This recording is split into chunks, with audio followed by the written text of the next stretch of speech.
بسم اللہ الرحمن الرحیم۔ بلاغہ سادسہ۔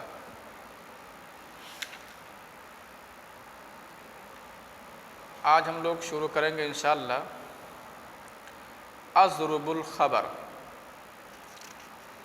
یعنی خبر کی قسمیں۔ اس سے پہلے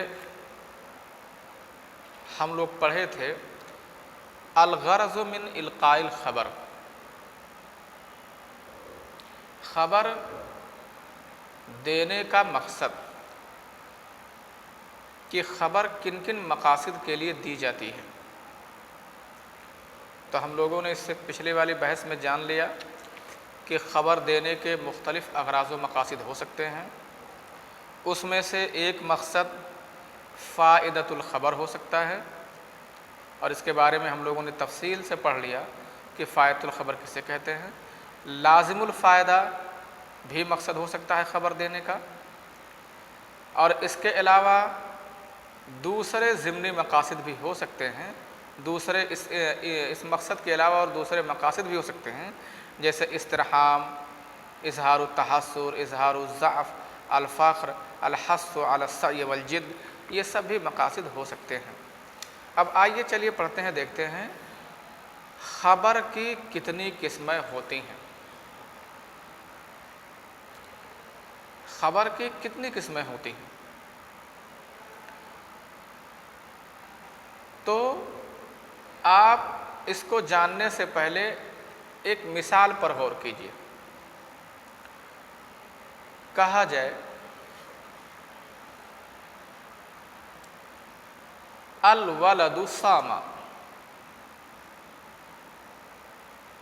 ایک مثال ہے۔ دوسرا کہا جائے ان الولد صام، تیسری بار کہا جائے واللہ ان الولد لصائم، واللہ ان الولد لصائم، یہ کہا جائے۔ کیا یہاں تینوں کا بنیادی معنی یہی نہیں ہے کہ لڑکا روزے سے ہے، لڑکے نے روزہ رکھا؟ لڑکے کے روزے رکھنے کے بارے میں کیا خبر تینوں جملوں میں نہیں دی جا رہی ہے؟ تو آپ کہیں گے یقیناً تینوں جملوں میں لڑکے کے روزے رکھنے کے بارے میں خبر دی جا رہی ہے۔ تو پھر کیا فائدہ ہوا جب تینوں جملے کا مقصد ایک ہے کہ ایک لڑکے کے بارے میں یہ خبر دی جا رہی ہے کہ اس کے اندر روزہ رکھنے کی صفت ہے، یا وہ روزہ اس نے روزہ رکھا ہے، یہ خبر دی جا رہی ہے۔ تینوں سے یہی چیز حاصل ہوتی ہے۔ تو ایک میں الولد صام، ایک میں ان الولد صام، ایک میں واللہ ان الولد لصائم یا صام آپ نے کہا، تو یہ سب زائد چیز ہو گئی کیا انا اور واللہ وغیرہ لگانے سے؟ کیا ضرورت تھی اس چیز کو لگانے، اس چیز کو لگانے کی کیا ضرورت تھی جب سب کا ایک ہی مقصد ہے؟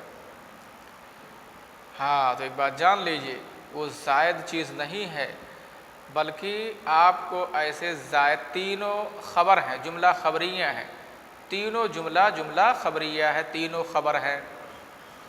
کسی کے بارے میں روزہ رکھنے کی خبر دی جا رہی ہے۔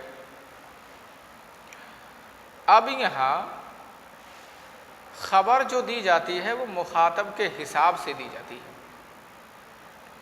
خبر مخاطب کے حساب سے دی جاتی ہے۔ خبر کبھی ابتدائی ہو سکتی ہے، اور کبھی طلبی ہو سکتی ہے، اور کبھی خبر انکاری ہو سکتی ہے۔ خبر کی تین قسمیں ہیں، جان لو۔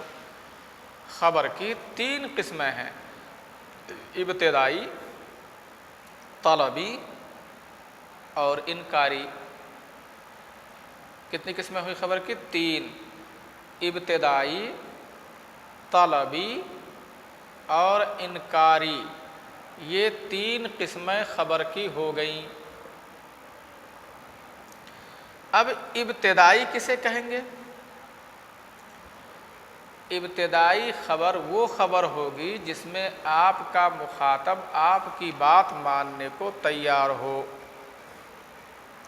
اور خبر خالی الذہن کو دی جائے، مخاطب آپ کو لگتا ہو کہ ہمارا مخاطب ہماری بات میں نہ شک کرے گا اور نہ میری بات کا انکار کرے گا، جو میں کہوں گا منوعاً مان لے گا، وہ خالی الذہن ہے مخاطب میرے سلسلے میں، میرے بارے میں، اور میری بات وہ مان لے گا، تو وہاں آپ کو جو خبر دینی ہے وہ بنا کسی تاکید کے دینی ہے۔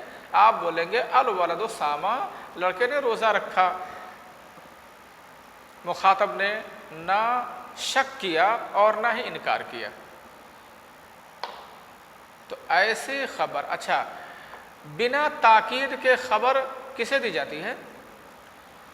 بنا تاکید کے خبر اسے دی جاتی ہے جو آپ کی بات ماننے کو تیار ہو۔ آپ دیکھتے ہوں گے، آپ کسی کو خبر دیتے ہوں گے تو اسے بالکل سادہ سی خبر آپ پہنچا دیتے ہیں اور وہ آدمی مان لیتا ہے۔ کبھی کبھی ایسا کرتے ہوں گے کہ کسی کے پاس کوئی خبر دینے کے لیے آپ قسم وغیرہ کھا کر کے خبر دیتے ہیں، اور کبھی کبھی ایسا بھی تو ہو جاتا ہوگا کہ قسم کے ساتھ ساتھ گواہی بھی آپ لے کے جاتے ہوں گے، ایک دو گواہی بھی، کہ آپ ان سے پوچھ لیجئے کہ میں صحیح کہہ رہا ہوں، میری یہ خبر صحیح ہے۔ ایسی بھی نوبت آتی ہوگی۔ ہاں، تو یہ خبر مخاطب کے لحاظ سے، خبر کس کو دی جا رہی ہے اس کے لحاظ سے خبر پر ڈیپینڈ کرتا ہے کہ آپ خبر کو بالکل سادہ رکھیں گے، یعنی تاکید سے، ادوات تاکید سے خالی رکھیں گے، یا خبر میں تاکید لگائیں گے، ایک تاکید لگائیں گے، دو تاکید لگائیں گے، یا دو سے زائد لگائیں گے۔ یہ آپ کے مخاطب کے اوپر ڈیپینڈ کرتا ہے کہ وہ کیسا ہے، اور اسی لحاظ سے خبر کا نام بھی دیا جاتا ہے۔ اگر مخاطب آپ کی بات ماننے کو بالکل تیار ہے، آپ کی بات میں شک نہیں کرے گا وہ، تو آپ بغیر تاکید کے خبر دے دیجئے الولد صام، الولد ماتا، الولد فازا، لڑکا کامیاب ہو گیا، الولد فازا فی الامتحان، فی الاختبار النہائی، سالانہ امتحان میں کامیاب ہو گیا، وہ مان لے گا، یہاں تاکید لگانے کی ضرورت نہیں ہے۔ لیکن اگر آپ کو لگے کہ ہمارا مخاطب ہماری بات میں شک کرے گا، انکار نہیں کرے گا لیکن شک کر سکتا ہے ہماری بات میں، تو اس کو بولتے ہیں طلبی۔ اس خبر کو طلبی بولیں گے کہ اگر مخاطب آپ کی بات میں شک کر سکتا ہے اور آپ کو لگے کہ مخاطب ہماری بات میں شک کر سکتا ہے، تو آپ اپنی خبر میں ایک تاکید لگا دیں گے، یہ بہتر ہوگا تاکہ وہ شک اس کا دور ہو جائے۔ آپ بولیں ان الولد فاز فی الاختبار النہائی، تو جو اس کے اندر ایک شک تھا آپ کی خبر کے تعلق سے، وہ ایک تاکید لگانے سے وہ شک دور ہو گیا۔ تو یہاں اس خبر کو طلبی بولیں گے۔ اگر مخاطب کچھ شکی ہو تو آپ کی بات میں شک کر سکتا ہو، لیکن اگر آپ کو یہ لگے کہ مخاطب ہماری بات کا انکار ہی کر دے گا، وہ ہماری بات کو قطعاً نہیں مانے گا، تو بہتر ہوگا، تو بلکہ واجب ہوگا کہ اب اس کے سامنے جو خبر دی جائے وہ تاکید کے ساتھ دی جائے۔ بہت کمزور انکار ہے تو ایک تاکید، اور اگر اس سے زیادہ انکار ہے تو دو، یا اس کا انکار کتنا قوی ہوگا، وہ ریئیکشن کتنا شدید دے گا آپ کی بات کا، کتنا سخت وہ انکار کرے گا، اسی انکار کے لحاظ سے آپ کو تاکید بڑھانی ہے، گواہی بھی پیش کرنی ہے۔ تو یہ خبر کی تین قسمیں ہو گئی، ابتدائی، طلبی اور انکاری۔ بالکل اگر سادہ سی آپ خبر دے رہے ہیں تو ابتدائی ہے وہ، اگر تاکید ہے، ایک تاکید ہے، کیونکہ اگر مخاطب شکی ہو تو بہتر ہوتا ہے کہ تاکید لگا دیا جائے تاکہ اس کا شک دور ہو جائے، بہتر ہے یہ، واجب تو نہیں کہہ سکتے ہیں، بہتر ہے۔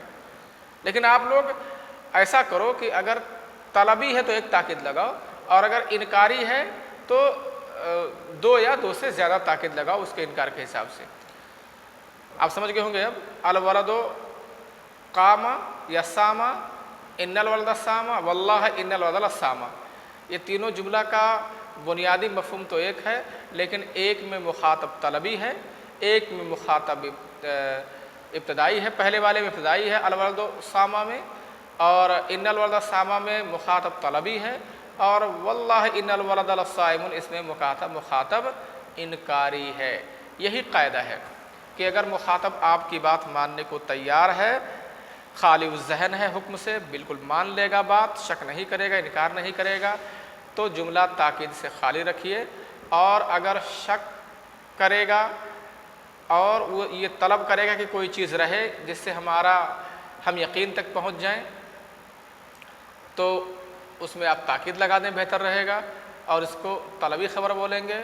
اور اگر مخاطب انکاری ہے تو ہر حال میں آپ کو تاکید لگانا ہی لگانا ہے اس کے انکار کے قوی یا کمزور ہونے کے حساب سے، اور اس کو انکاری بولیں گے۔ تو خبر کی 3 قسمیں ہو گئی، طلبی، ابتدائی، انکاری۔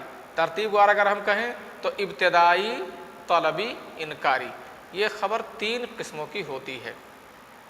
خبر کی یہی 3 قسمیں ہیں۔